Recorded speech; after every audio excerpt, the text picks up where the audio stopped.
Hello everyone, everything changed that night in ways I never would have imagined. It began with a simple: my stepmother, Jessica, has asked me to remain at home while my dad went fishing as usual at the time, and it felt I didn't realize this night, but it was common because most weekends were just the two of us. Would result in an evening that would stretch the boundaries of our relationship and leave a lasting impression. Enduring impression on me. Be sure to subscribe to my channel so I may keep providing you with more intriguing content. Real tales like this one, and remember to watch the entire video because it's going to be amazingly. The house was unusually quiet that morning, which was my dad's typical. I had just done my homework when there was a peculiar silence and a lack of presence. When Jessica summoned me into the living room to ask if I needed assistance with something, I was about to unwind. Was gentle, almost too informal, and I could tell that anxious, but I was baffled as to why I hesitated for a moment. I walked up to where she was and asked, "Sure, what do you need?" Normally, Jessica was composed, but tonight something seemed. She smiled differently, yet her eyes had a depth that warmed my heart. She patted the rays and whispered, "Come sit down," pillow next to her, as she requested. I was intrigued, yet unsure of what would happen. Jessica leaned back, crossed her legs, and gazed at me with an expression of intensity one hadn't previously noticed. "But you've matured so much, you know," she added. Despite her playful tone, the comments had a significant undertone of implied meaning, such as "you're not." My heart skipped a beat as I saw the little guy I used to know. This wasn't like her. Had always been casual and welcoming, but now felt, I said, dangerous, not sure how to react. She softly leaned in, her gaze never leaving mine. She really emphasized that you've changed, and I believe we both recognize that. The way she said it made me shudder, and the room was filled with an odd tension. "Jessica, what are you trying to say?" I didn't know how to break it. Eventually, I forced the question out because I needed to know what was taking place and why the atmosphere felt so heavy with unsaid words. When she didn't answer, she simply gazed at me inquisitively.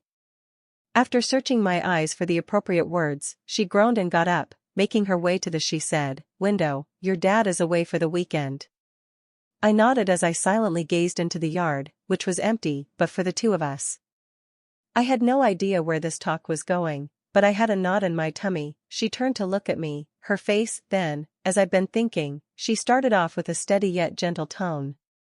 "Are topics I've wanted to discuss with you but haven't had the confidence to bring up until now." So I swallowed hard, like she stated essentially the same thing as she moved closer, her eyes meeting mine. My heart raced as the phrase lingered in the air. What was she? I attempted to laugh it off, but my voice came out as though this didn't make sense. "What do you mean by us, shaky?" Jessica grinned a little, knowingly. That made my stomach turn. "Have you observed it as well?" Asked in a hushed voice how our relationship has altered and how we're not just. My thoughts were racing, attempting to catch up with her because my stepmother and stepson were no longer together. Words, but I got a gut feeling that I understood exactly what she was talking about. I always push such feelings aside, despite the fleeting glances and lingering touches. Putting aside my belief that they weren't real, "I'm not sure what you're referring to." My voice was little more than a whisper when she stepped on it. As she got closer, her presence became overwhelming, and the space felt much more small. "Yes, you do," she said. You could feel her fingertips lightly grazing my arm as I stood there. I suddenly moved away from her in an attempt to get my thoughts straight. "This is ridiculous, Jessica," I replied in my voice. "You're my stepmother, and we can't, can we?" Shouldn't, but she persisted in following me and reducing the gap between. Why didn't she whisper to us again, her eyes blazing with intensity, "As we are both adults, we are not in need of adhering to anyone else's regulations." I shook my head in an attempt to withstand the attraction that was bringing me nearer to. Even as I said the words, I persisted in telling her that this wasn't right. I sensed that my determination was waning, but what if she? Her hand reached out to touch my cheek, but I felt a shock when she made contact.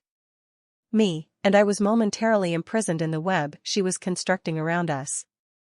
Wished to refuse, push her away, flee the room, and never think about this again. Occurred, but something held me in place, and I detested myself for it. The tension in the home increased, and I couldn't get rid of the feeling that things were getting out of hand. Intolerable. I could feel the weight of our unspoken words weighing down on me every time I saw Jessica.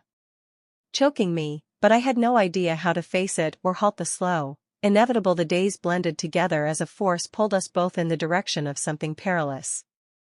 Every conversation felt intense, as if we were walking on a razor's edge, so I made an effort to maintain my keeping as much space as possible from her, but it wasn't simple. She always managed to be around and make her presence felt, regardless of if she gave me a casual pat on the arm or glanced at me from the other side. There was always a simmering tension in the atmosphere that would not go away. Everything changed that night. My dad was working late, and I was attempting to hold out in my room in the hopes that if I stayed away from her long enough would return to normal, but I knew in my heart that wouldn't be the case. She was moving around downstairs, and I could hear the clock and the TV playing softly in the background.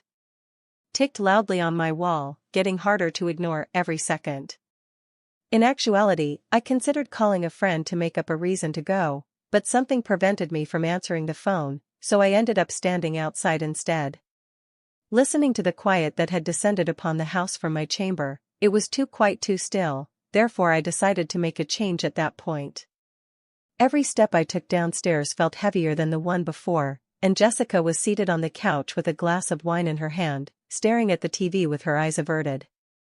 Didn't initially notice me, or perhaps she did, but I hesitated uncertain of what to say or do at the bottom of the steps, but she peered up, her eyes meeting. I couldn't sleep, and I knew there was no going back, so she asked in a soft, nearly too casual, but there was something about the way she spoke that made my heart race, just like it had the first time.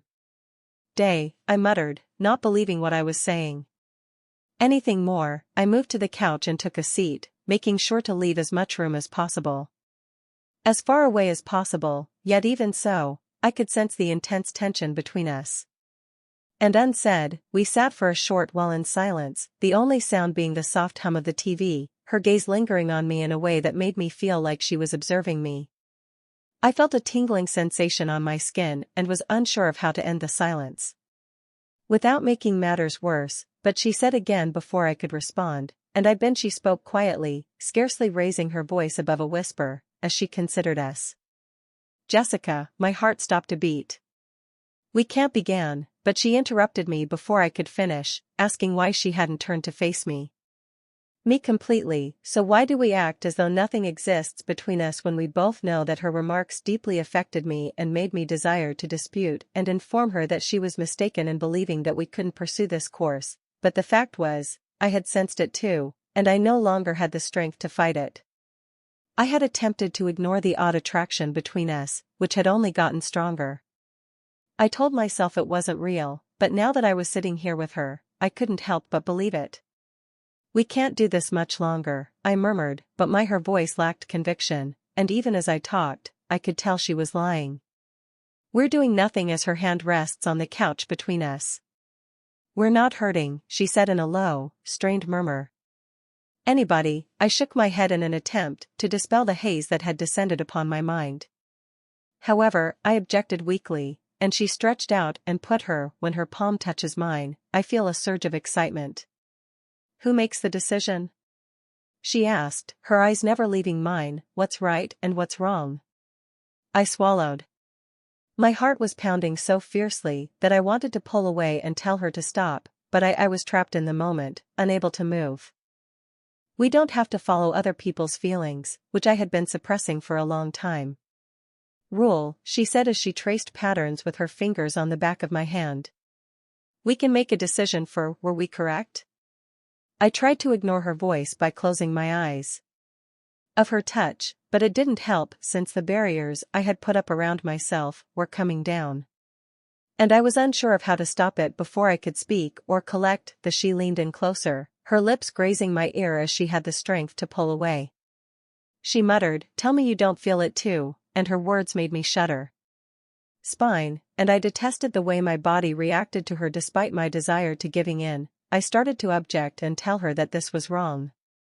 Was unable to achieve this, but no words were released. Instead, my breath caught in my throat as I turned to face her. Our gazes met, and as the moment went on, the tension between us grew stronger. With every second that goes by, and then without thinking, I leaned in and gave her a quick, gentle kiss. Tentative, as if we were both trying things out and weren't sure what would happen next, but as soon as we gave in, the kiss intensified our mutual heat. My hands reached out to her, because of the long simmering longing. Waist drawing her nearer while her fingers entangled themselves in my hair and the surroundings seemed to vanish, leaving only the two of us engrossed in the passion of the moment. We were crossing a line from which we would never be able to return, and we knew it was wrong. But I couldn't stop since I didn't want the kiss to end. Deepened my thoughts and prepared me for 1,000 opposing ideas that I was aware of. We were playing with fire, so I knew this was risky, yet there was a part of me that didn't care that I had desired this for longer than I was prepared to acknowledge when we eventually separated. Our faces were inches away, and she had black eyes that were full of I knew that things would never be the same between us, because of something I couldn't quite name. She murmured her warm breath across my lips, "I've wanted this for so long, Skin, and I am aware that you have as well." The fact was that I was unable to reply. Too overwhelming for me to manage rather, I simply nodded as the weight of what we had just done fell over me, my heart racing. But even so, I knew the kiss had only just begun. After that night, there would always be more, even though it was only the beginning. Everything between us changed, and I was no longer able to look at Jessica in the same manner every time. When our eyes locked, I experienced a surge of heat that served as a reminder of what we had done and that the air in the house seemed filled with something, an underlying promise of what might happen again. Risky, something we both knew but were afraid to publicly acknowledge in the past. Past a very uncomfortable silence, I tried to keep as far away as possible. Yet it was impossible to fully escape her. Every time she touched, I could feel the tension simmering just beneath the surface, being threatened by a fleeting gaze. Even though what was happening wasn't right, I couldn't help but feel a pull between us. Tested the feeling of silence in the home one day when my dad was out once more. Unpleasant, so I was pacing the living room and used the TV to divert my attention. However, my mind kept returning to her, the kiss, and the sensation of lips on mine and the speed at which my heart beat were both too much. I was ashamed of myself for considering it, but I was unable to stop when I believed I thought I may go crazy as I heard her footsteps behind me and looked over at Jessica. Standing in the doorway with an inscrutable expression the tension between us was intense and weighty when neither of us talked. "We need to talk," she said, leaving everything unsaid. At last, her voice was low and somewhat uncertain. So, even though I wasn't prepared for this conversation, I knew it was unavoidable. Yes, I did agree, and she walked with my throat tight. I sighed and moved over to the couch to sit down. Sat across from her and kept a close eye on distance. I was unable to look her in the eyes, and my heart was racing. I have no idea where to begin or what to say to make any of this work. She started with her hands clasped in her lap, and I realized that things had changed. I swallowed hard, my mouth drying out, "Since I don't want you to feel uncomfortable." "Not sure how to feel," I acknowledged, my voice just a little bit above a murmur. "This isn't natural, right? We shouldn't be feeling this way." Jessica's reaction when she stared down at her hand in this manner, I understand that she said it quietly, but we can't please disregard either of us. I didn't have a response for her. In all honesty, I had no idea what we were meant to accomplish. It felt wrong, but a part of me, however, didn't want it to end since it was impossible to justify or explain, yet the emotions were there and I consider that. She actually moved on the couch, leaning forward a little. "Laylee.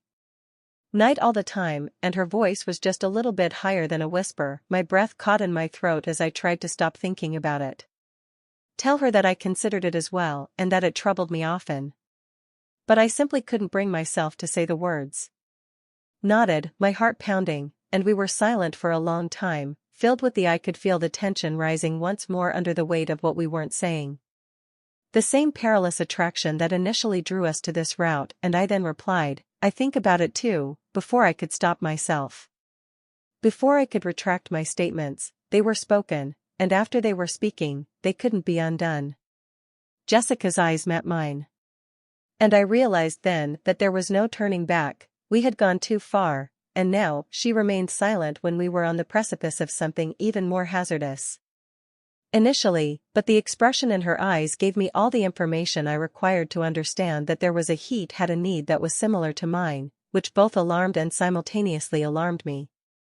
I was so excited that I couldn't ignore it. "We can't keep doing this," I remarked. Wobbly, though, and I wasn't sure I believed it when I said it. Jessica's eyes, never. I'm aware that she whispered, "But we're already here, aren't we?" The space felt cramped. I wanted to sprint to put as much distance between us as possible since the air was so heavy. However, I was stuck, not by her, but by myself. The attraction between us was too great and too powerful to resist. She leaned centimeters from my face, before I realized what was occurring. My heart was racing as I felt her warm, gentle breath on my skin. I briefly believed I would be able to prevent it from pulling away and put an end to this before it went any farther, but her lips found mine, and all reason stopped. Faded, but this time the kiss wasn't tentative or uncertain, that it was tense, because we had been suppressing the need that had been accumulating for so long that I gave her a kiss in return without considering, my hands resting grasping the fabric on the couch to stay grounded. It wasn't about love, or love was about need, a deep, intense yearning that neither of us could satisfy. Control. My mind was a haze of ideas I couldn't understand, and all I knew was that when we eventually separated, both of us, there was no going back. The weight of our possessions was pressing against our foreheads as we were out of breath. Lingered heavily in the air, yet none of us took any action to break the ice. Said, although my voice was faint, "We must stop now." Jessica nodded with conviction, and I could feel her warm breath against my skin. Whispered, "But I didn't, since it's so difficult, isn't it?" We were stuck in this web we had created, and there was nothing else to say. And despite our best efforts to break the pull between us, it kept drawing us back together. She leaned into me once more at that point, and we were unable to stop it. Everything happened so fast, and despite how thrilling it was for me, she seemed unconcerned. She gave me a smile after it was ended, telling me how much she had enjoyed it. The following few days flew by, and we made an effort to appear normal. Even though nothing had transpired, I could always feel the tension between us whenever I saw her. Experienced the same heat rush and perilous pull as if we were circle one another in anticipation of the time when we would ultimately give in once more, and I knew that it was just a question of when. My dad was out late for work one evening. I ended up in the making dinner in the kitchen as my attempt to divert my attention. But the quiet in the place was so loud that I was unable to concentrate, since every sound appeared to be echoing me. I didn't initially hear her enter because of the gravity of what we were doing, but she was resting against the door frame and observing me with that same expression as I turned around. She requested her assistance because of her unreadable expression. Despite the easygoing tone of the speech, something beneath it caused my heart to race. I responded, "No, I'm fine," even though my hands were. She approached me while standing too close to me, trembling. "Are you certain that I swallowed hard while attempting to study?" "Jessica and I are unable to," began, but she interrupted me. "Nothing needs to be done." Her eyes met mine as she spoke quietly, but I believe we both knew where this was headed.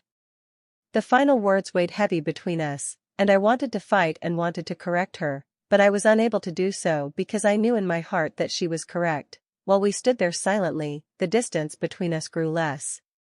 Each second that went by, and before I knew it, she was planting a kiss on me. Once more, it was brief, nearly ephemeral, but sufficient to rekindle. My heart thumped in my chest as we attempted to contain everything, and I was aware that this was just the start. The weeks that followed were a haze of lost opportunities, and at first glance, it appeared as though you were living in two different worlds. Normal and another in which Jessica and I were always on the edge of something that was too heavy for us to handle. Despite the weight of our secret, we were unable to avoid one another no matter how I repeatedly reminded myself that we needed to stop it since it continued happening. The animosity between my dad and me increased every time he left for work or stayed out late. I would occasionally find myself in her presence, and we would both recognize each other without exchanging words. It was horrifying to see what was going to happen next and how easily we had fallen into this. Every touch and glance seemed like we were going over an invisible boundary, yet it was never enough to cause us to distance ourselves from one another. Rather, we were pulled together as if, one Saturday, something greater than ourselves was leading us in this direction. The air felt particularly heavy in the afternoon while my dad was at a business function and wouldn't return until late. I sensed the change as soon as I awoke. As the hours passed, the silent expectation that had grown all too familiar couldn't get rid of the sensation that something difficult for us to recover from was about to happen. I entered the kitchen and saw Jessica washing dishes with her back to me. However, she must have been aware of my presence since she didn't flinch when I walked in. I waited outside the door and observed her for we were trapped in this weird dance and were momentarily unsure of what to say or do. Been ingrained, and I was too familiar with the procedures, so she shut off the faucet and used a towel to wash her hands before turning to face me for a little moment. Neither of us said anything. Everything we weren't saying was loudly muffled by the quiet. "Are you okay?" she questioned. Her eyes probing mine, her voice quiet. I hadn't been for a long time, but how could I acknowledge that and provide an explanation? The ongoing conflict between good and wrong, the storm roaring inside me. "I don't." Jessica approached me after I finally responded, my voice hardly audible. She stopped a few steps away, and I'd been thinking that she spoke slowly and deliberately at first. "Perhaps we should discuss." I tensed, since I wasn't sure I wanted to have this discussion. What more could we say than what our actions had already stated? But she wasn't giving up and I knew that I couldn't avoid it indefinitely, so what can I discuss? She moaned and rubbed her forehead as I asked, my heart pounding. "I don't know, perhaps we should find out where this is from." The back of her hand is happening. "We cannot continue to act as though it isn't." I didn't want to hear it, though. "Where do you think it's headed?" Jessica winced a little when I asked in a stronger tone than I meant, but I don't know her. But she didn't break eye contact. I ran a hand, but I acknowledge that we can't keep avoiding it. "I'm feeling frustrated with my hair." "What do you want from me?" I snapped, because I didn't have the answers, not because I was upset with her. "Alternatively, do you want me to state that I'm cool with this since I'm..." She softened her look and walked away, saying, "I'm not okay with any of this. I don't want you to be okay with us becoming closer and reducing our space from one another. I just want you to be honest with yourself with me," she replied quietly. Her words struck me as like a kick to the stomach, because I understood precisely what she meant. I had been deceiving myself for so long. Thought if we ignored it for long enough, this phase would finish, but in reality, I couldn't stop thinking about. I couldn't get her out of my head, and the more I fought it, the stronger it became. I confessed my voice since I didn't know how to do that. Jessica held out her hand, breaking the news. "I'm not sure how to be honest about this." I detested how the touch, which was resting lightly on my arm, sent a chill down my spine. "I really wanted that, but it's all right," she said in a murmur, her eyes full of the earnestness in her speech conveyed the notion that we will work things out together. Broke something inside of me, and I was dragging her before I realized it. This time, I kissed her more closely as if it were the only thing holding me grounded, but it wasn't. It was slow and methodical, as though we were both attempting to grasp onto something that was slipping through our fingers as we eventually separated her. Our foreheads touched, and we stood still, our breaths blending in the tiny space between us. I could feel her heartbeat, which was rapid and irregular like mine. "What are we doing?" I muttered to myself more than to her. "I don't know," she said quietly, but I couldn't stop, and I couldn't stop the days. As time went on, we delved deeper into whatever it was, and our time together grew increasingly frequent, severe, and intense until it seemed like the only when I was with her, I was really myself, but I realized it couldn't stay. That ultimately something had to give, but I wasn't prepared to deal with it just yet. Then everything fell apart in the evening while I was watching TV in the living room. I suppressed my thoughts. My dad was meant to be downstairs, and Jessica was upstairs. Out late once more, but I was too wrapped up to notice the time. In my own mind, reflecting on all that we had accomplished and all that I was startled out of my reverie by the sound of the front door opening, and for a brief moment I froze, terrified since I hadn't anticipated my dad returning home so early. Before I could respond, he was already inside the room as I scrambled to stand up.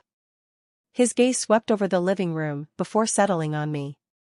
"Hey," he said. easygoing tone with a hint of something I couldn't quite identify. "What are you doing?" "Merely watching TV," I answered in a tight voice, attempting to maintain my heart was pounding as I displayed panic, and I could feel the guilt eating away at me. He didn't appear to notice, like a live wire, or perhaps he did and was making a decision. He sat on the couch and flipped through the stations as if it were unimportant. Was just another typical evening, so I made an effort to relax and persuade myself that everything was good, but I felt like I was being choked by the weight of what we were concealing. Jessica came down the stairs a few minutes later, greeting my dad with a cautiously neutral expression. Like everything was okay and nothing was wrong, yet I could see that her gaze was tense, and the way her hands shifted at her sides during supper that evening was agonizing. The discussion was halting, and each time my father I could sense the walls closing in as I spoke, but that didn't mean Jessica's eyes couldn't. I thought we may survive the evening, but I tried to concentrate on anything other than the knot of terror that was growing in my chest. Without any problems that might have allowed us to maintain the facade for an additional evening, but as we cleared the table, my father abruptly turned to face me. "You've been spending a lot of time with Jessica, yet your expression is unreadable." Recently, he spoke in a calm yet inquisitive tone. I looked at Jessica, who had turned pale and had big eyes, and my heart stopped. I suppose I stumbled as I tried to speak steadily out of dread. My dad stared at me for a while, and I could feel the atmosphere in the room change. "Do you have anything you'd like to share with me?" His tone was casual when he inquired, but there was something in it that made my blood boil. Cold, I opened my lips to reply, but nothing came out. What I was thinking was I'm running about looking for something that will help this all stop, but I couldn't think of anything to say, and I couldn't lie when the truth was hovering between us, so near to being revealed, when Jessica's hand touched mine. A quiet plea beneath the table, but that just increased the guilt even worse. I hardly spoke in a whisper. Audible nothing. My father stared at me for a long time without saying anything. Those unfathomable eyes, and as I stood there in that silence, I knew he knew too. When I felt the pressure of his stare bearing down on me, I knew there was nothing I could do. Had already started, and the truth remained even if the words were not said. Waiting, and despite my best efforts to outrun it, it would always follow me.